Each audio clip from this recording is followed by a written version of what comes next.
So welcome. I have with me today Adam Smith, and I'm a peak performance coach. And tell me the name of your company. A-Game Consultancy. Excellent. Adam, I want to ask you, tell me a little bit about yourself first of all. What do you want to know? Where do you want to start? Well, let's start with where you grew up, and let's hear a little bit about your early work life. Okay, I was born and raised in Harrogate, so you're from that area as well, right? So beautiful town, amazing parents, very loving. The school days were challenging. I had undiagnosed dyspraxia and ADHD from a very young age, and that didn't get diagnosed until I was 15. So school was a bit tough. I went into sports more. I love people. I love helping people. And it was a very pleasant, mostly childhood. Couldn't have asked for much more. But school was tough, which led to restricted options when it came to careers, because obviously we all get fed this narrative that you have to get your qualifications and you go to university and you work 9 to 5 until you're 65, retire, die. That's what it is for a lot of people. And that's not you, is it? It's not me at all, mate. No. So I worked in hospitality. I got into that completely by accident. I was just looking for a job. I was previously working for my father's company as a plumbing and heating engineer. Did that for a year and a bit. Hated every second of it. Did you? Yeah, it's not you. Not me at all either. No. Working on tools and getting up at 6 and it was freezing and all that. So just no. And dyspraxics aren't very good at hand-eye coordination, so pairing that with plumbing, not great, as you can imagine, when you have to work within a mill of what you're doing. Otherwise, you're going to flood someone's house. Mm-hmm. So, I just gave myself that time to go, right, I'm just going to apply for jobs, got into hospitality, and I stayed in that industry for 14 years. So tell me, what does hospitality look like? What did that mean for you as jobs? It was mainly late night venues, or venues that operated until late in the night. Sometimes you could work through the day, but I worked in a series of bars in Harrogate, from Banyan to Picture and Piano. I worked in late night venues later on in my career, which basically just took a lot out of me. That kind of hospitality is a young man's game, working till 4 or 5 in the morning. At the age of 30, 31, by the time I exited that career, was extremely challenging mentally, physically, emotionally, everything. It was really difficult. Let me come back to that in a moment. Let me just say that from at the outset, though, you said it was a young man's game. Presumably you enjoyed that, and presumably there's a pint here and a pint there. Probably free at the end of the night. Yeah, and then the rest. And the highs were high, but the lows were really low. What did the lows sort of look like during that period of your The 20s? lows in hospitality look like 15-hour days, sometimes no break. The break that you do get might be eating a Tesco sandwich on, a set of steps out the back if you're lucky, and then you need to come back in and jazz hands and be all smiley, and because not that the customer doesn't care because they're awful people or anything, but they're paying money, they're paying the hard-earned money, and you need to be on. You need to make sure that the show is going on, and when you're in an office, you can be sat slumped in your chair and pretend to be okay. And you could be sat like this and going, oh, hi, how are you doing? Yeah, great. In hospitality, you're front facing. So the pressure of that is quite large. People, as they become more intoxicated, can obviously become more rude and more challenging to deal with. You've got pressure from management, you've got pressure from guests. So then there's the expectation in certain venues to, when you finish work, you go out and you get drunk. And then you get in at 4 or 5 in the morning, you might wake up at midday. So you're missing out on this key part of the day where you get some vitamin D or go out exercising and all that good stuff. And it just leads to, for by and large, poor food choices. You don't exercise that much because you're on your feet all day. You feel lethargic, you feel drained. A lot of people put weight on, and not that they become dependent on alcohol in the traditional sense of alcoholics, but I need a beer. It's that kind of vernacular that is very popular within that industry. So the challenges are vast, and, the pay is pretty average for the job that you're doing. And, at the height of my career, when I was managing a venue which would take £150,000 weekly in revenue, I was getting paid £34,000 a year. Did you recognise the downside at the time? Obviously, looking back now, you do. But did you recognise it at the time? Did you see it in yourself? When I was in my early 20s, no, because it was fun, because the highs were more high. But as you're getting to 25, 26, and you see your friends around you getting these amazing careers start to develop, and they've got the company car, and maybe they're getting the house, and the societal pressures start to make you feel like you're less than, because if I was in any other organization that's turning over that sort of revenue, managing a team of 60 or 70 staff, I'd probably be on six figures myself. So it's not a case of woe is me and poor me and whatever. It was my decision to remain in that industry. But the problem with hospitality, or people that work within it, feel like they're stuck because they go, this is all I've known. You're like, yeah, but you've got so many transferable skills. You've got problem solving, you've got sales ability, you've got marketing, you've got people skills, which is just transferable to any industry. You know, the ability to work under pressure and the stresses that it faces, and every day is different and all that good stuff. So I think that the message to anyone watching that is in hospitality is back yourself. Look at what the skills that you've attained over time. They'll be valuable to so many different organizations, but I see people stuck in it because they're either addicted to the partying and that lifestyle, or they're fearful that I can't get anything else, which is just categorically not true. So let me just, we'll certainly come on to that later, but let me just take you back in time. At that time, you mentioned you had a good family. Did you have the people around you who recognised the changes in yourself, the sort of negative changes that you're referencing? Yeah, my mum and dad are very supportive, and I've got a great friendship circle. I've got, older brother. I've got an older cousin who almost looked over me as like an older brother in a sense as well, who would guide me, throughout my life. And the love was unwavering, and obviously they were concerned at certain points. Did you accept that, or were you one of these people who says, I know what I'm doing? You know what 20-year-olds are like? Yeah, I've always been very defiant, and it's not that I have a disrespect for authority, it's that I don't tolerate being disrespected. So when you're in a large organisation, that doesn't always compute very well. If someone speaks to me in a certain way, I don't tolerate it. Whether you're the managing director, whether you're the cleaner, it makes no difference to me, because if I cut any of them, they all still bleed. And we are equal in that sense. So if somebody speaks to me in a derogatory manner and I didn't take kindly to it, he's troublesome. I was really misunderstood for a lot of my career, I feel, because I was passionate, and sometimes that passion would be misdirected. It might be said in a way that I perhaps didn't want to. So I probably could have gone on to do even greater things had I been a little bit more agreeable in a sense. But at the same time, that has set me up to succeed in business now, because I do firmly believe you get what you tolerate. So at the time, yes, there's a bit of defiance there, a bit of I know better than you and all that kind of thing. But it was mainly because I backed myself as opposed to as opposed to going against their authority, as it were. Okay, so you've got a good group of people around you. You are 20 years... well, between 20 and 30, and you're making your way in the world, so you want your decisions to be respected as well, don't you? So what's the defining point that brought you, after 14 years, to an end in the hospitality industry, if there was a defining point as such? Lockdown.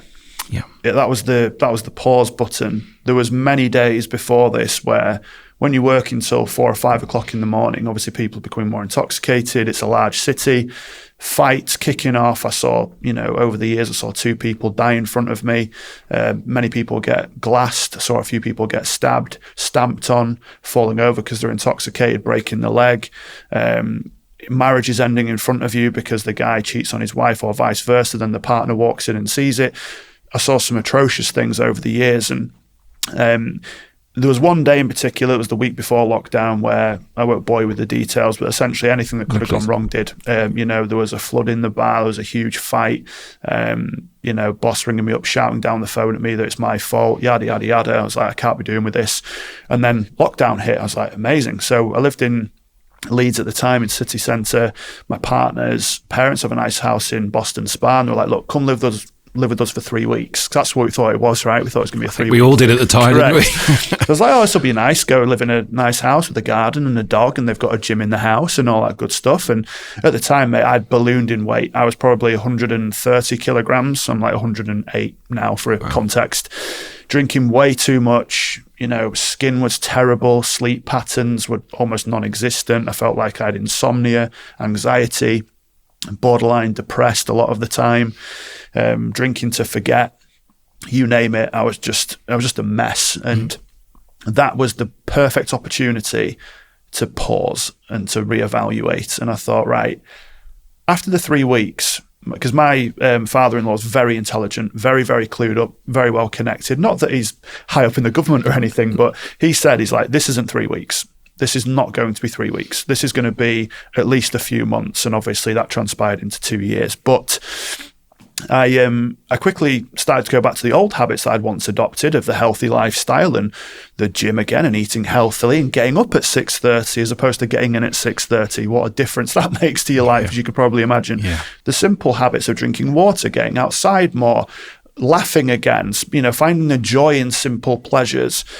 It made the absolute world of difference for me. So when it came to, we're on furlough, so you have to just do what you can, then it became, okay, you can stop working now, but we're still going to pay you. I was like, right, I have to use this time. I can't just play video games and watch Netflix all day because my partner's a corporate lawyer, so she's working 16-hour days.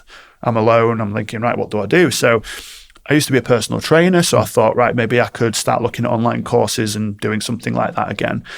But then I thought, no, I love helping people, and I've always been interested or intrigued by like life coaching / public speaking or something in that remit, maybe football coaching, I don't know. But I started to explore my curiosity, and then I came across a course with Tony Robbins, and I did that, which was the most transformational thing I've done in a long time. Just explain that for our viewers. So Tony Robbins, for context, is Tony Robbins to self-development is probably like what Beyonce is to music. He's probably the biggest star in the world when it comes to that. He's worked with Nelson Mandela to Barack Obama to Oprah Winfrey, that level of coaching. Yeah. So he's worked with the best of the best, right? Mm-hmm. And I've just been absolutely obsessed with Tony for a long time. I've studied self-development since I was like 18. So even when I was in bars and I was going out and getting drunk, I always knew there was this other side to me, which was fascinated around human behavior and why we do what we do.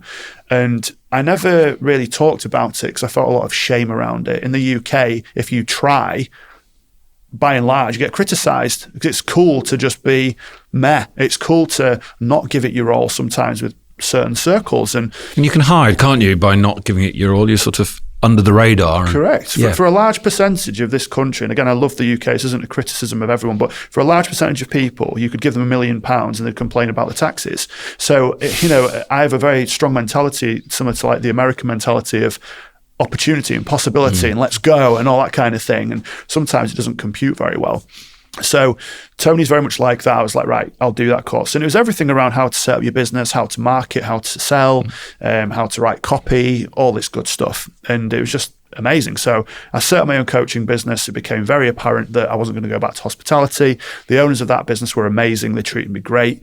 I'm really understanding of my situation. So I just started posting about it online about how I think I'd lost maybe 25 kilograms in the space of 4 or 5 months. Yeah. Wow. Stopped drinking for a little bit, took a bit of a break, and I just looked like a different person, or the old version of me that, I once was. Yeah. And I got clients straight away, ended up monetizing, but then it became very lonely because I was part of a team before and now I'm on my own. Well, let's just take you back to those early days. By the way, there was also a lot of vitamin D. I remember a lot of sunshine during the COVID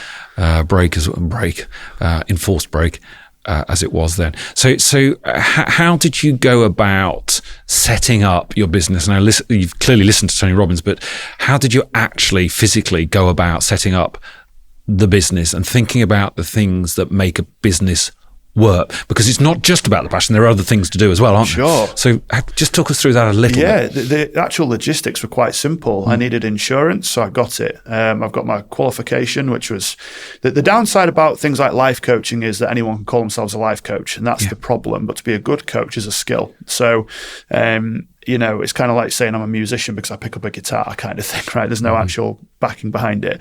But with practice and repetition and the right methods, you become a great guitar player, similar to being a coach. It takes time to refine your craft. And I literally had insurance, I had a bank account, and I had a Zoom account.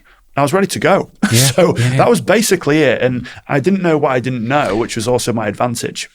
I think it's important to remember there, it's not actually that, I appreciate there are regulated businesses and so on, but it's not actually that hard to get going, is it? No. If you want it, you can do it. Correct. Domain names and all that good stuff, you can it's all figure outable. Yeah. Is a phrase that I tend to lean into quite often. And I'm very resourceful. So I was like, right, if I don't know the answer, I'm going to find it out, because we don't lack resources. We lack resourcefulness. I'll have people message me on LinkedIn saying like, how much water should I be drinking, mate? By the time you've messaged me that, you could have typed it into Google or YouTube, but people want an answer from a perceived expert as opposed to the internet answer. But if you do your research and you take time, researching is still a skill, right? So that is a different thing altogether. But I like I said, I didn't know what I didn't know, and I was like, let's just go for it. And then started monetizing straight away.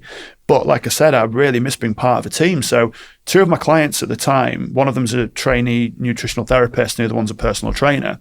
They're both called Adam as well, weirdly. I loved speaking to these guys. They were so passionate. They were so full of life. And I thought, I'm just going to ask them if they wanted to maybe revisit putting all of our services together, because there are mindset coaches, there are personal trainers, there are nutritional therapists. I didn't really see an offering that had all 3 put together. So I just rang them up and said, I've got this idea. I want to call it A-Game. This is how we're going to do it. Yada, yada, yada. What are your thoughts? And they both said yes instantly. I was like, wow, that was easy. So I'd known them both for a long period of time, but they've never actually met before. So we set up, and year one was, year one, it's challenging. You're trying to get yourself out there and build your name up. And after about 18 months, we bought one of the Adams out because he wanted out of the business and focusing on future projects. But yeah, fast forward 4 years and here we are today. And that's fantastic. And we'll come on to what you've been doing in those 4 years. Yeah. At the beginning, how did you fund it, or did it not really need funding? It was just you kept sort of reinvesting what you'd earned. That was it, mate. We just, everything was completely bootstrapped. So we all put in a few £100 just to, again, domain names, websites, whatever. And then I said, look, we need a coach. If we can't do this on our own, we need somebody. And I met one of Tony's team basically on a separate course, a guy called Chaz based in America, absolutely amazing. And he said, look, it was like $3,000, I think, at the time, which was mega bucks to us because we're just starting out and this is a lot of money. So I'm going to work with you for the first 30 days. If you don't make back your investment within the 30 days, I'm going to carry on working with you. And we're like, oh, okay. So we used a method. We set up a Facebook group. We launched some free masterminds that people could come join. Said you can book your sales call here, if you want to work with us. And we ended up getting 15 clients in the first month, which was nearly, I think, more than double the initial investment. So we're like, oh, wow, that was easy. So we just kept building from there. I'm just interested. Just tell me about this mastermind. So how did you get 15 clients? How would somebody go out and get 15 clients in that way? Yeah, so the method at the time, which it still works now, by the way, but I would type into Facebook search engine, men over 40 groups. And I'd go in and most of these groups have a rule, you can't hard sell. So I'd just go in and I'd say, hey guys, new to the group, my name's Adam, here's how I transformed my life in the last 6 months, yada, yada, yada. People might like it or message you and go, mate, this is amazing. Oh, come join our Facebook group if you want more health tips. So then they join the Facebook group. We would put so much energy and time into doing lives and trainings and freebies to give value. Then we got the group up to about 400 members. This might be people externally from these groups, or it might be people that I know or the other 2 Adams know. People we used to work with, friends, acquaintances, whatever. And then we said, right, we're going to put on 3 free trainings. So the idea being that we give so much value away over these 3 trainings that they see what we're about, that almost to the point where they can't not have us in their lives. So we're like, right. So the first training, I think we had 72 people attend. The second one, there was maybe 45. The third one, there was 32. So at this point, the coach said, look, those 32 are red hot leads. So you want to start prompting the idea of potentially working with you now on that session. So we did. And we'd give away advice around mindset, nutrition, personal training. Here are some healthy habits, yada, yada, yada. If you'd like to book a call to explore working with us, hit the link. And 15 people hit the link. And of the 15, we converted 15, mainly because the price was too low, to be honest. I'm not that good at sales, but 15 out of 15. But that's how you start, isn't it? Correct. That's one of the things you find out. Yeah, you have to build up. What is your price point? You don't know at the start. No, you don't. And, when we got 15 yeses out of 15, we're all high-fiving and all this. We're like, this is amazing. Yeah. But the coach said, okay, this is great and we want to celebrate this. However, you need to increase your prices. And we're like, what? We can't increase our prices because we had a fearful mindset around money, and looking at the way that my father earned money is by hard work, physical labor, hard work. And that's what I associated with money. And that's when hospitality, you work hard for your money. Yeah. So I've always associated that. So I'm thinking, how can I now charge X amount of hundreds, which is now multiple thousands to work with us? But how can I charge hundreds of pounds? Because in my mind, I'm like, just for a Zoom call. But in reality, you're changing people's lives. So that's the difference. It's the value proposition, isn't it? Correct. Yeah, we see this a lot. Just explain that value proposition. I mean, you are, as you say, you are changing people's lives. And what matters from what you're saying is not your perception of the cost, but their perception of what they're receiving. Correct. And in fact, it's not just perception. They are actually changing their lives, just to be clear. That's it. Cost is obviously the amount, but the value is what you get. And we've had so many people say directly, like their partners even go, I feel like I've got an upgrade on my husband because they've come to us. Don't tell my wife. Yeah, because they've come to us maybe, I don't know, by and large, we work with men over 40. We have female clients, we have men that are under 40, we have men that are over 40, but usually around 40 to 50 years of age is our typical client that we work with. What we have to assess is everything from their daily routine to their habits. What are their desires? What are their dreams? What's holding them back? What's been the thing that's derailed the progress over the years? It might be limiting beliefs that were put onto them from a young age. They don't even realize it. Mum and dad might have said that's not possible. So their whole life, while they've achieved a certain level of success, they won't ever get to the proverbial gold medal in their mind because they don't feel like they're worthy of it. So I have to understand what their belief systems are. But we look at everything from your DNA to your bloods to how much alcohol you're consuming to your exercise plans, how well you're sleeping. We track your sleep with you, all sorts. So it's a full holistic overview from you top to toe as a man, essentially, or as a person. And then we help you make your life better. It's not a cookie cutter approach. We don't tell anybody what they have to do. We've got clients that, we've got professional athletes that we work with. Their life is very different to the CEO of X company.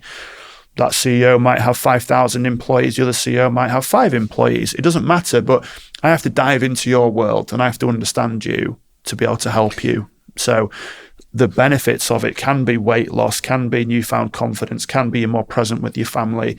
It can be that your career is now booming. It can be that your business has 5x'd its revenue. Everyone's got different outcomes depending on their scenario, but those are just some of the examples.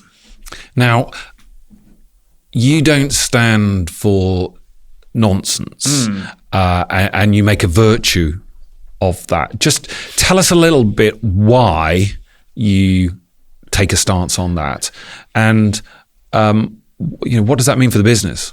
We're teaching people every day as human beings on other people how to treat us. So if a client emails me at 10 p.m. and let's say I'm still up, I usually go to bed around 10, and if I see the email and I respond to the email at 10:05, I've just communicated to that client it's okay to email me at 10 p.m. Or not only that, you'll get a response. So they can email or message me on WhatsApp whenever they like. We say you can message us 24/7, but you won't get a 24/7 response. I'll respond as quickly as I possibly can. And everyone understands that because if somebody, I call it clearing. If you've got something in your head, once you're in your head, you're dead. You have to get it out. So I always encourage people to send me voice notes if they're going through a challenge. Verbalizing it in a judgment-free zone is one of the most therapeutic things that people can do, because usually when we do it to our partners or to our children or to our friends or our boss or whatever, we get judged or we get fixed. Even if it's subconsciously, maybe not outwardly. I'm not going to judge anybody for what they say to me, anything. And I've heard it all, right? I've worked with it all. So back to the point though, if a client is, really miserable, really struggling, they might send me a 3 or 4 minute voice note. I'll acknowledge it. Sometimes I might go, thanks for sending this, mate. I'll come back to you tomorrow. Or sometimes I might just not respond, or it might be on airplane mode.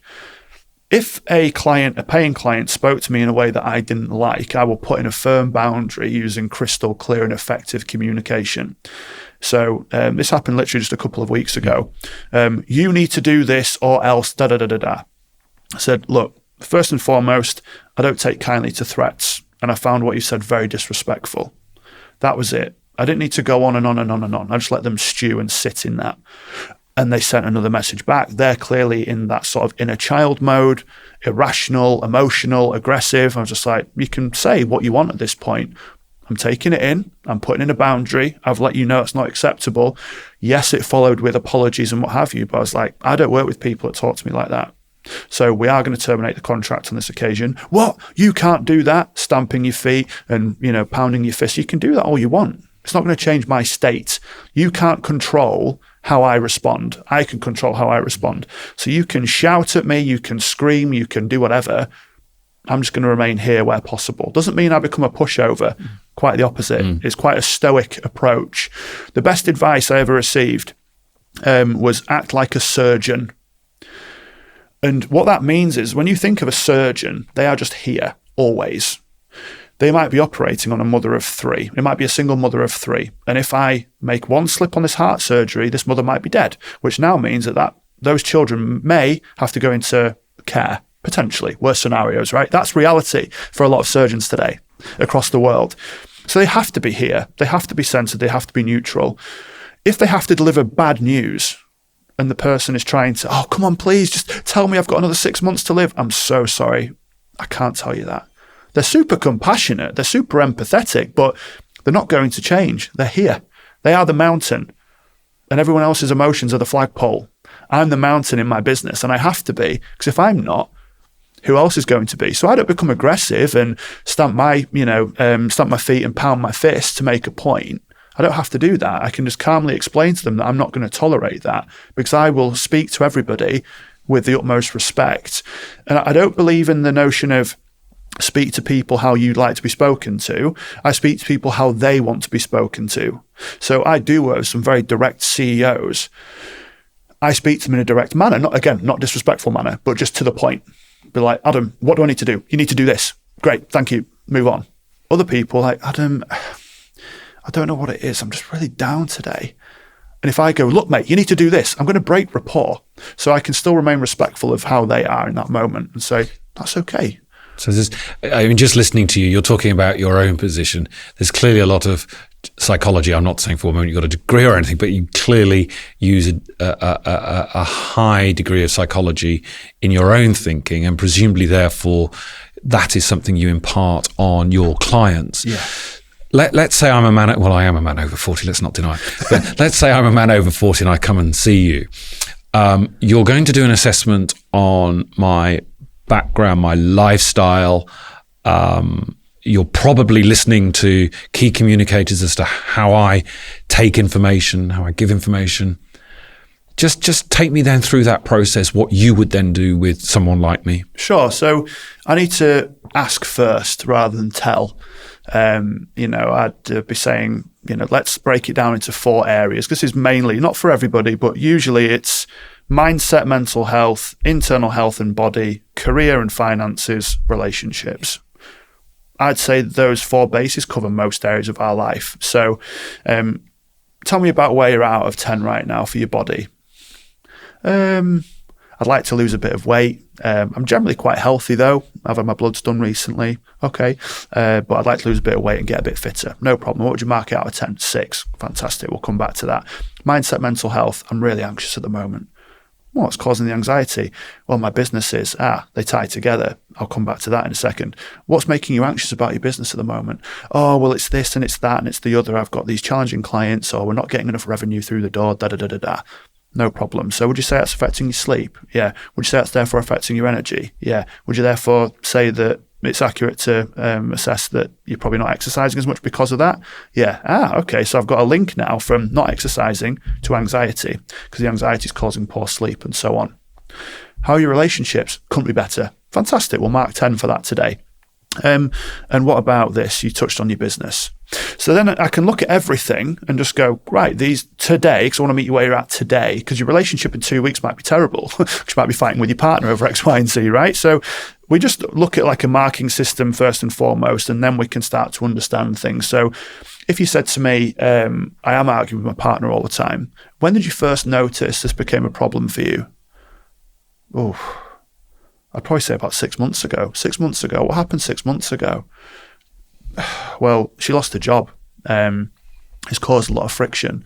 Okay. So it's just discovering. Some people have this perception of coaching that I'm going to be the preacher, when in actual fact, I'm a detective. I have to keep asking another question and digging that little bit deeper. You can suspect and you can say, I'm wondering if that is linked to that. But I have to ask you. I have to understand your view of the world. And I suppose I have to articulate that so that I can hear it myself. Yeah. So if someone says to me, I just feel like rubbish all the time, what do you mean? Because your version of feeling rubbish might be different to mine. So I know what you mean intellectually, but I have to understand it, because when I do corporate work with people, I'll show them a picture of the New York skyline and I say, what do you see? Write down your answers. Some people just say New York. Some people say skyline. Some people say favorite holiday destination. Some people say yellow taxis. Some people say friends. That's what it reminds them of. So if everyone is viewing a picture that differently, we are definitely going to interpret communication styles and things that happen outside of our control externally, what the news says, what mum and dad says. Everyone's going to have a different view of things. So I have to understand what your views are to give you an accurate representation of what's actually happening. So yeah, it's just diving that one level deeper. I'm just so intrigued by that. So on any particular day you've assessed me, what are you going to do? Sure. So let's imagine you were, for instance, you're overweight, you're drinking too much, yada, yada, yada. We want to get some simple, not easy. Those two things are very different. Okay. Simple wins. A simple win, for instance, for some people, because they're the CEO, they're killing it, they're working hard, they're doing long hours, they're managing a large team, but they've not even drank water in the last 3 days. They've not eaten a healthy meal in the last 3 months because they're just on the go constantly, for instance. Can we drink a bit more water today? Can we eat a little bit healthier today? Can we get outside for 20 minutes? For some people, that's overwhelming, and then, understandably, and you're like, yeah, I can do that. Brilliant. Also, can we start to introduce, when you're out on your walk, maybe listening to a helpful audiobook or a podcast? Are you curious about that? Yeah, I've always wanted to listen to podcasts, actually. Brilliant. What we've just done there is habit stack. You've started a new healthy habit and you've added another one without really realizing you've done it. So now you've got 2 helpful solutions in one without doing extra work, because we don't want to overwhelm people in the short term. Then what we get them to do is, for instance, if you signed up with me tomorrow, I'd get a nurse round to your house within 48 hours. They'll take your blood for you. That'll get sent off to a lab. We get all the results back, because you might say to me, like most people do, I eat all right, Adam, or my diet's fine, Adam. I'm not interested right now. What I want to find out is physically what's happening underneath the hood. I have to discover what's going on in your body, because when you go to a doctor and you get a blood test, what do they say? You're fine, mostly. Or this one area needs help. Right? Yeah. So we can discover all the biomarkers. You might be deficient in vitamin D, vitamin B, and your cholesterol might be high. Right, mate, what we're going to do is going to get you outside more to get some vitamin D. We're going to look at vitamin B. I want you to consume more steak. Who doesn't want to hear that? Or alternatively, if you are vegan or vegetarian, we're going to get you some B12 supplements. And then we want to start to lower your cholesterol by introducing some breath work to reduce the stress. And we want to make sure that we're putting your laptop away. What time do you put it away currently? Oh, at 9:30. Can you do it at 9 for me? Yeah, I could do. Brilliant. Because I'm meeting you where you're at. I'm not going to say to you, right, mate, you need to do a cold plunge. You need to get outside for a HIIT workout. You need to drink 5 litres of water. You need to, eat everything that's completely fresh now or you're a failure. You have to go to the person and see what their reality is and delve into it. Otherwise, I can't help you. Yeah. And I suppose little steps are a lot easier for people to take on board, aren't they, than those big steps? And that's why you do it that way.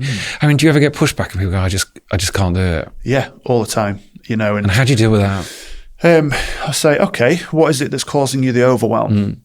Because again, I don't jump in. I have to ask another question, because the temptation is just to go, of course you can.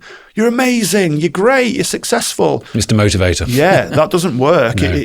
It feeds into, there's a model known as the drama triangle. Have you ever heard of this? I haven't. No. So basically, at the bottom of the triangle is the victimhood mindset. Over here, you have the rescuer, and over here, you have the persecutor. So for instance, if you have a staff member that comes to you and just says, oh, I'm just a failure, aren't I? I'm terrible at my job. No, don't be silly. You're amazing. You're great at your work. That's not helpful. It's keeping them in victimhood. The victim seeks a rescuer. Now, the rescuer seeks a victim because then they feel valued, that they can help people. But what some people do is, let's say they go home and they speak to the partner. Oh, I don't like my boss. He's an idiot. We'll just leave then. And they persecute straight away and they finger point. Not helpful. Keeps them in victimhood. So instead, we need to ask a better question to break them free from the victimhood. Oh, I'm just such a loser. I'm such an idiot. A loser? Yeah. Where did that come from? Well, I messed up at work today. Okay. Would you say that makes you a complete loser, or would you say that you made a mistake? Well, I guess I just made a mistake. Ah, okay. So now I'm getting them into what's known as creator mode. I've broken them free from victimhood, and I've now got them into creator. Very helpful state to be in, because the flip side to the drama triangle is the empowerment dynamic. You have the coach and you have the challenger. So from before, the persecutor is going, just leave then. The challenger's going, is that true? You're an idiot? No, I'm not an idiot. Ah, now you're creating. The coach will say, what's a more helpful thought then? I am good at my job. Otherwise, they would have got rid of me. Today's just been a bit of a bad day. Fantastic. So if someone said, I can't do this, what element is it that you're struggling with? Just the water. Like I can't physically drink 4 litres of water in a day. No problem. Can we drink 1.5? Yeah, great. Because that doesn't seem overwhelming for people. Yeah. So then they can incrementally increase it over time. So it's always just asking again, what do you mean? Or how can we make this more helpful for you as a collaborative effort?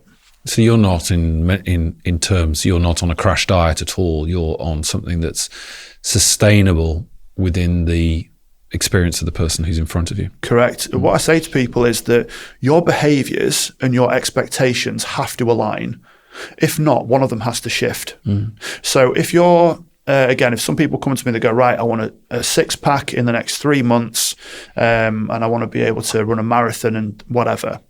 Wow, okay, big goal, because you might be 3 stone overweight. So I might have to tailor it back and challenge it in a healthy way.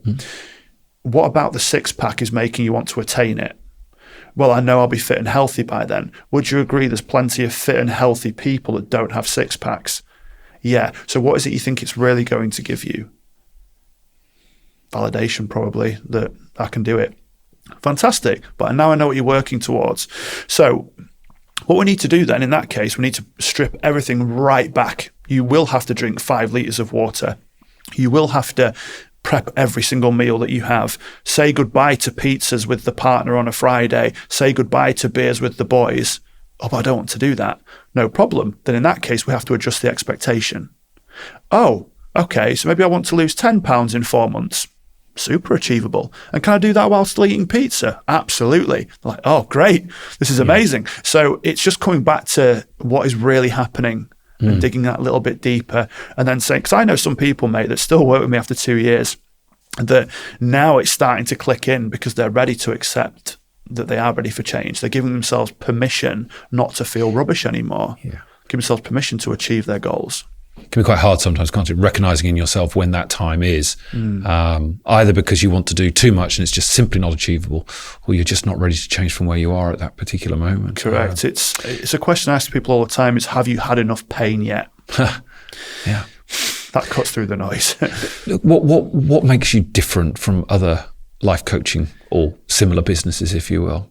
Great question. Everyone will say this, but my unwavering ability to know what someone needs in that moment. Right. The compassion and empathy if they need it. The kick up the backside if they need it. The motivational speech sometimes. Some people do need that, right? And they need that little bit of fire underneath them. So being able to read the individual and get results faster than anybody that I know, I will back myself and say that. Some people go to therapy for 3 years. I can help them more in an hour. It's the question to ask. It's knowing which screw to turn. So I get results faster than anyone that I know because of that reason, because I'm not afraid to poke and to prod and get to what's really happening. And if by the end of it, they might feel a bit uncomfortable, but we've got a great outcome, amazing. But ultimately, mate, it's because I've been to the depths of despair. I know what it's like to feel worthless. I know what it's like to be suicidal. I did nearly end my life about 6-7 years ago. So I don't know their pain, but I do know what it feels like to feel worthless and to suffer and to struggle, and the thought of getting dressed is overwhelming. The thought of the TV remote might be a foot away and having to sit up and pick it up is overwhelming today. I've been to that place, so I don't know their go through, but I've been through my own, and I think that translates to my clients, and they almost have more respect for me because of it, because they know I've gone through a difficult time. I'm not saying you have to have gone to those levels to be a good coach, far from it, but I think that's what also separates me, is knowing that I've hit the proverbial rock bottom and come out the other side. Do you think a little bit that what you do for your customers, your clients, is part of your own recovery or medicine? I don't know how to quite put it. Do you think you're on that road too? Yeah, I think that it's a constant state of refinement. There's no end goal here. People achieve the proverbial, like I said earlier, the gold medal, and think that it's finite, and now I'm just at peace with oneself, and now I know what I need to do. No, I'm always working on myself. I've got a tennis coach, I've got a mindset coach, I've got a business coach, I've got a personal trainer, because I want to be the best that I can be in every area of my life. And that means external accountability. It means someone holding me to a higher standard than I'm willing to push myself sometimes. And that's the role that I play for a lot of people. But yeah, when I'm talking to certain individuals, I might be, for instance, not going through a great period with my partner, and I feel like I'm advising them on what to do with their partner, and I'm going, I need to do that in my house first. do you see that sometimes? Oh, God, yeah. Sure. Interesting point there. You were talking earlier about making an assessment of somebody on the day in question, because that does change, doesn't it? You have to keep ahead of it. It's not a fix. No, it's because we all have our ups and our downs through life. Let me just ask you, I saw a podcast recently with Tony Blair, and he was suggesting that perhaps mental health or poor mental health was overstated. He was saying that we all have in our lives ups and downs. That's just the human condition. And that was interesting to hear. But there is a lot of pressure. The social media in the last 20 years has brought its own pressures. I mean, to what extent do you see poor mental health, and do you see that as something which you've only been going for 4 years? I accept that, but do you see it as something where you're making a positive difference? What's your take on mental health as part of your business and also part of what you see in others? Yeah, so we have to differentiate mental health and mental illness. And unfortunately, a lot of people use very strong labels. And I think we need to become more intellectual about the label that we decide to use. Are you severely depressed, or are you exhausted? Are you feeling down today? Oh, yeah, you know what? I'm just exhausted. Great. I've always struggled with anxiety, Adam. I'm obsessed with words and language that people use and the labels, because everything starts with thought, then it goes to label, then it goes to our belief systems, and that means our actions, then our actions drive our results. So if you have a thought that I'm useless and I'm worthless, then you label it going, yeah, I am terrible. I'm just this way. I can't be anything else. That becomes a belief. So now everything you do is just, yeah, I could be better, but what's the point? Then your actions mean junk food and alcohol and not exercising, results, overweight, miserable, etc. You can't control your thoughts. We have about 2,000 thoughts an hour, roughly. And 80% of those are negative, because it comes from our, hunter-gatherer sort of ancestry, whatever. If you didn't have your head on a swivel back in the day, you're getting eaten. Yeah. So you have to be risk averse, and that's what we are as people. And we don't seek pleasure, we look to avoid pain. So what do? I'm in pain, I'll go to pleasure, thinking that'll be the thing that solves it. Alcohol, junk food, masturbation, whatever. You have the slow release, and then, oh God, I feel empty again, because it gives you enough dopamine in the moment, when in actual fact, if you abstained from pleasure, you'd actually introduce more happiness.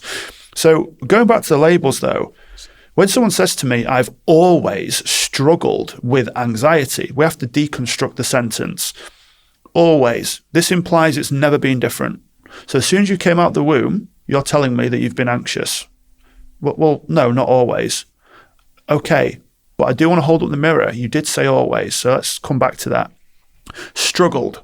When I think of a struggle, I think of a great fight from like a restraint. That's the technical definition, but I think of like a real physical altercation. I'm struggling to get there or whatever.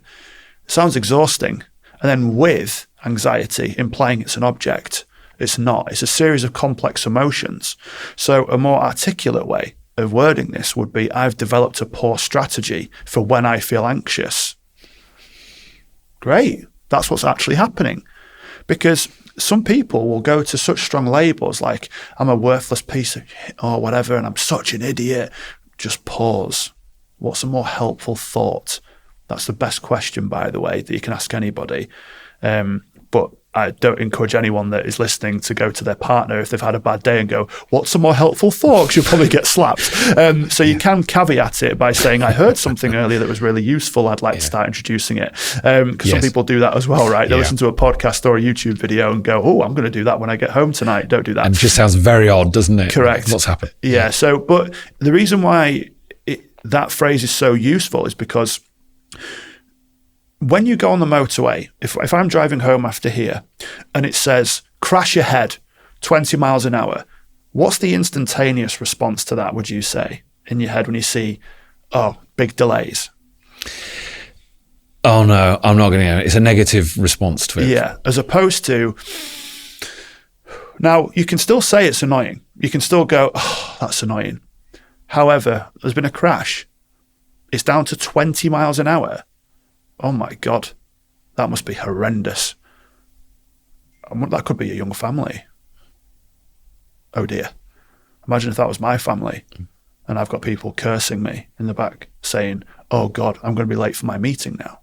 So bringing in a more helpful thought. Okay, this is irritating. I'm not going to ignore how I feel. This isn't false positivity, rah-rah, okay? But the more helpful thought is, I'm not in the crash. How lucky am I today? Because 20 seconds earlier, that could have been me if that lorry veered off left or right and knocked me into 3 lanes of traffic. How lucky am I that I'm in a nice warm car? Perhaps I could listen to a podcast. Perhaps I'm going to be here for an hour. I've not called my mum in a while. Maybe I'm going to give mum a call or speak to my daughter or to my friend or to my next door, whatever. But it makes everything more peaceful.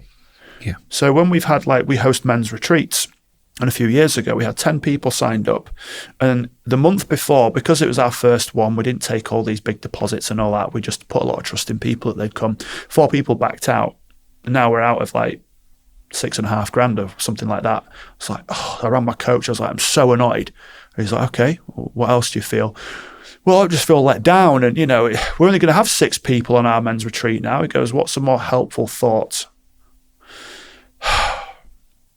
We've got 6 people on our first retreat. And he goes, there you go. I said, the delegates are going to get more time with us now. They're probably going to have better testimonials off the back of it. We're going to have more connection with them now. They're going to get more time with us. They'll probably look at it as a better experience. There's going to be more food for us all. Okay. So again, people have used this. And again, I'm meeting people where they're at. People watching this might now go, oh, you're full of it, mate. What are you talking about? I use this method when the timing's right for people that have lost both parents in a car accident. I've used this method with people where their child's been diagnosed with cancer. I've used this with rape victims before. Not at the time. Everything is sensitive. And when they're ready, if they've gone through an absolute atrocity, I'm not going to go, what's more helpful thought? Of course not. I always listen and hold the space. But it breaks you free from, woe is me, I can't change, this isn't possible anymore, and makes you see that everything is a possibility if you allow it to be, because it's not what happens to you, it is how you respond. Yeah, you can't stop that, can you, happening to you in many ways? No. That's third-party agency. Correct. And, I've seen some people get a cancer diagnosis and then they've ended their life 2 weeks after because they don't want to go through the pain. Other people have had a cancer diagnosis and they've almost self-treated with the healthy lifestyle and and they've actually come through it. Some people set up a foundation and go, I want to help. I've got a year left on this planet. So I'm going to go and I'm going to do as many talks as I can. And I'm going to spread this message and I'm going to help as many people as I can before I pass. And there, if we're talking about the extremes of dying here or cancer, we can probably apply it to the way that a boss may speak to you today, or the argument that you may have had with your children, or you may have let yourself down. What's a more helpful thought?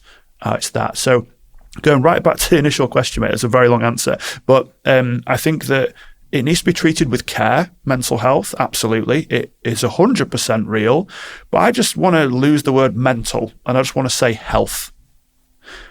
Health isn't always just internal in terms of what we're eating.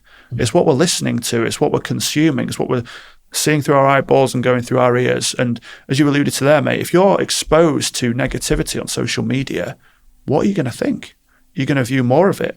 If you're waking up and the first thing you're doing is looking at the news, you're asking for stress. You're asking for anxiety. Why would you do that? I want to be informed. You want to be informed and you're reading the news? No, I don't think so. The news shows you what they want to show you. They will bury what they don't want to show you. So if you want to become informed, do your own research if you want to stay on top of current affairs. But what does the news do? It causes outrage. It shows you that there has been horrendous fires in America. There will be all sorts of atrocities across the globe if you want to keep searching for it. But first thing in the morning, when you've just woken up, when you've not regulated your emotions, is that what you want to expose yourself to without maybe getting outside or exercising or perhaps meditating or journaling? The first thing you're going to do is see dead children and what have you. There's no wonder there's a mental health epidemic or crisis, because we are doing things like that. And then off the back of that, we might be stress eating, then we might put weight on, then we might be drinking too much alcohol or doing whatever, being disconnected from people, etc., etc. So there's so many different reasons to why mental health is as bad as it is, but I think there's a lot of simple fixes by and large. That's a fantastic answer to that question. I must ask you, and it comes across, you articulate what you do well, you clearly have researched and are very well informed. Where does the passion come from? Again, I think it derives from knowing my own pain and wanting to help others. So some people, I watched a video a while ago about this guy who's a self-proclaimed narcissist, which is quite rare. You get most narcissists aren't aware of that. I don't understand that, because by being aware, I don't see how. Anyway, yeah. So explain. It was really interesting. He said, people go, "You've got narcissistic personality disorder." He said, "Yep," and they're like, "Oh, that must mean." He goes, "Before you start, let me tell you what it means. I've saved 4 children from burning buildings when I'm not a fireman. I've saved 2 people from drowning in a stream when I was out on a walk. I've stopped countless fights over the years. I've done this, I've done that, So I've interjected, thinking I'm going to almost be like this hero complex he was being criticised for. But he's saved loads of lives over the years, and he's done all these other big things, right, which was really interesting. So I think that while I don't have the narcissistic personality disorder or anything like that, I have this innate thing to want to help people. I don't know what, I couldn't necessarily point to a moment in time, but if I saw another kid in the playground crying, I'd want to know if they're okay. What's happening there? Why are they crying? If I see an old woman struggling to get off a bus, I am going to help them. If I see someone struggling to push their car in the snow, typically I'll get out and help them, not because I've got some God complex or I want all the validation. I'm not taking pictures of it or filming it for social media or for my own self-fulfilling prophecy. I'm doing it because I actually care and I want to help people struggle free from their struggles.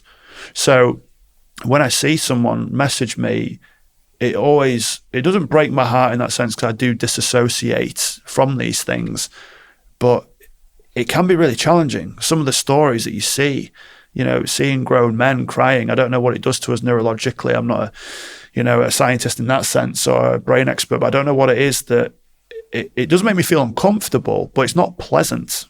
It's more common to see women and children more emotional than it is men, but I primarily work with men, and when you see them at the breaking point, you're like, oh my God, this is just awful. But I have to put my emotion aside to be able to serve them at the highest level. If I can't disassociate my emotions or learn how to regulate my emotions, I'm doing a disservice to people. It's interesting. I'm just listening to you and your own backstory. If I make a statement, it'd be interesting to hear. You have talked about when there's a negative question, perhaps about self, you try and find the positive question. You try and challenge that. I just wonder a little bit, given your background, you talked about your own mental health issues, whether you've tried to find the positive challenge to your own situation, and this is it. This is what you're doing. You're putting, in that sense, it's selfish. It's not inherently selfish, but it's about putting it all back together in the right way, if you will. That's your challenge. Yeah, everything is about the intent of the person. I'm not searching for miserable, desperate men for my own gratification. This is coming from a place of care. I do a lot of pro bono work. I do work with charities. I donate a lot of money to charity for a reason and again, I won't post about it anywhere because I don't need to, and I don't need to explain that. I will give food to the homeless regularly. I will do, etc. And again, I know ironically I'm talking about it now, but I don't do it for a pat on the back, right? Part of my healing has absolutely been through helping other people, because I did receive the help. I was so lucky that I had the loving support of the family and what have you. And again, that doesn't mean that people that have ended their life didn't have the support around them either, because that's a common misconception that people have. Oh, the loved ones must have neglected them or done this. No, absolutely incorrect. Some people on paper could appear to have it all and still take their own life because you don't know what's going on inside here. So yes, it may be a mental disorder, but generally people tend to take their own life because they feel like they're worthless or they feel like they've got no value to add and the world would be a better place without them. So it's there has been occasions where you think, you sort of challenge yourself in a healthy way and what is this all about? Why am I doing this? And is this a self-fulfilling prophecy? And I'm like, no, I've got a mission. I've got a story that needs to be heard, and I've got too much passion within me to help people, not to move it forward and not to change lives. Yeah. No, I see that. That's absolutely clear. On a slightly different note, I know that you eschew management bullshit, if I can put it that way. Where's that come from, and why do you say that? Why don't I tolerate it? Yes. I have heard you, by the way, talk about various things today, like habit stack and so on. So there are a few words in there. So I need to challenge you and sort of say, where do you stand with that, and what are you trying to say by challenging management speak? I think it's, as I say, I just have a absolute intolerance to disrespect. Okay. So, because I just think it's completely unnecessary. By and large, we are equal in almost everything that we do. So I don't see role, I don't see race, I don't see gender. It's, I will give you my all, I will give you my respect. But if you push past that boundary, I think it's because at school I was disrespected and misunderstood quite a lot. It doesn't free me from my responsibility. I was disruptive. I was challenging as a student. I was difficult to manage as a kid, no question. I wasn't evil. I wasn't sadistic. I wasn't, hateful or anything like that. But I was the cheeky chappy, the one that had a lot of potential and whatever. But I got called sheep shit for brains by a teacher at the age of 14. Yeah. Called retard by another one. Yeah. And nothing happened. The head teacher was like, almost like you're making it up, you're lying. Because it was like the boy who cried wolf. I once got thrown out of a class for sneezing because I thought I was being disruptive on purpose. So that was really challenging. One of my first football coaches said, "Oh, you're never going to amount to anything. You're going to play at a terrible level and da-da-da-da-da." And, okay, I didn't go on to play professional football, but I represented North Yorkshire at football. So I'm like, well, I proved them wrong. I thrive when people tell me no. I thrive in that area. I think I could see that very much. So not in a sense of if it was a negotiation over a contract, I'm not going to go, right, I'll show you. But when people outwardly try disrespect me, that's different. Yeah. A perceived rejection or, again, for instance, if I was talking to a corporate client and they said, "Oh, we're not interested in the deal, Adam," I'm not going to go, "Yeah, you are." Not saying that. But if they did speak to me in a certain way, I would always challenge it. Yeah. So perhaps would this be fair to say that your challenge to management speak is it sets up a hierarchy, it sort of sets people apart, and that's not what you're about. You're about that sort of equality across. Yeah, we're just people. Again, people. Yeah, I play the game, in terms of the corporate lingo and the, circling back and following up and touching base and kind regards and reaching out. Yes, all of those. Hey, by the way, when people say just, I think we need to remove that word when it comes to communication, because just reaching out or just following up, just remove the word just. I'm following up on the above thing. It weakens your position. And also it weakens your position. This is a massive tangent now, but when people say, in my opinion, you don't need to say in my opinion. I know it's your opinion because you're saying it. So you don't have to caveat by saying, oh, in my opinion, I think. I know what you think. You're telling me. So that's just a little side note there. But no, I like that one. My favourite is with respect. It's totally disrespectful. Correct. Yeah. So I think that, if I was to have for instance, communication with yourself about doing some work with your organisation, we'll just be human about it. Yeah, of course. So have a conversation and what are your expectations? Oh, it's this and this. Can you deliver that? I can't deliver that, but I can deliver that. What do you think? Yeah, I could do that. Fantastic. Should we agree? Let's agree. Or no, I just don't think it's right. No problem. If you change your mind, mate, drop me an email. Yeah. Let's have a chat. That's how I approach things. I love that. It's a great answer. And let me just ask you finally one question. You started your business in your 30s, early 30s, we'll make that clear. To somebody listening today, what would your best bit of advice be, looking back on what you've achieved, also the challenges that you've had as well? What would you say to people thinking at the moment, I'm not good enough, or business is beyond me, or I shouldn't be CEO? What would you say? What would your advice be to people? I would say, first and foremost, it's not beyond anybody, but it doesn't also mean that everybody should try do it. Okay, expand on that a little. Yeah, so certain people, because I do business coaching for other coaches, and I help them set up their business and monetize and what have you.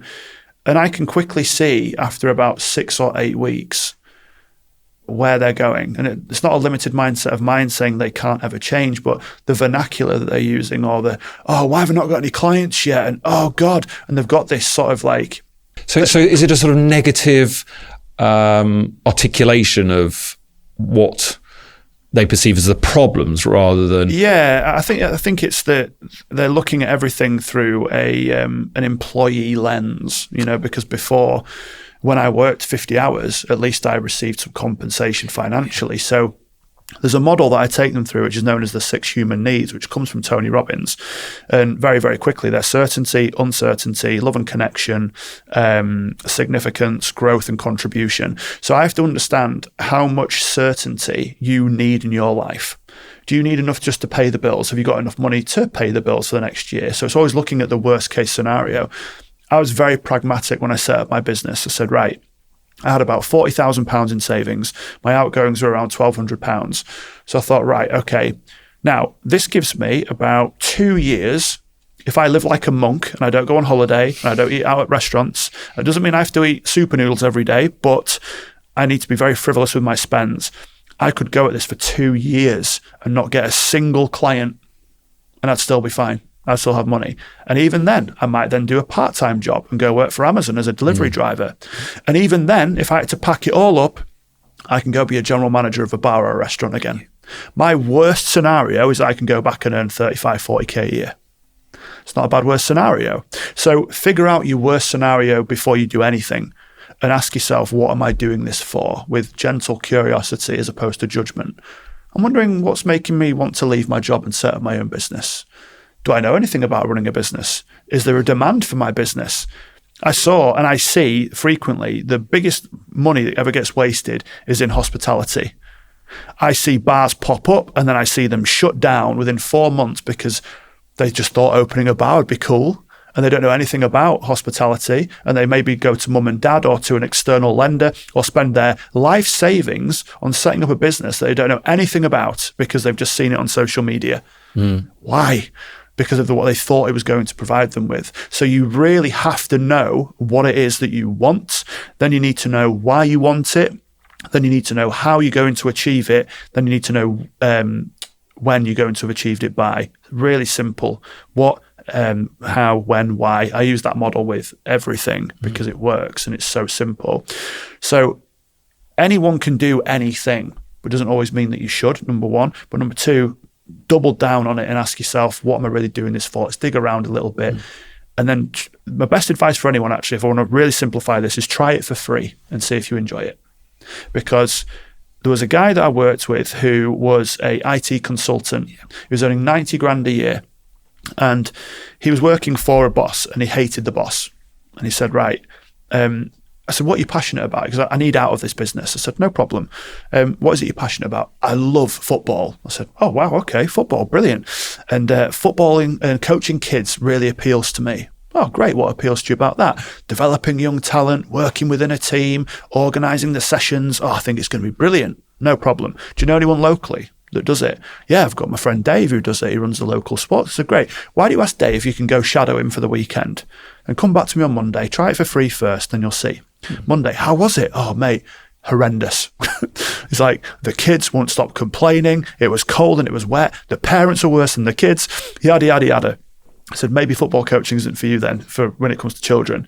But what is it about your job that you do love? I love problem solving. Brilliant. I love working with computers. What don't you like? I don't like my boss. I don't like this regimented thing. I don't like having to wear a suit every day. I don't like the commute, yada, yada, yada. Long story short, we ended up setting up his own business in IT consultancy. He was earning 30 grand roughly less a year, but his fulfillment has skyrocketed. Mm-hmm.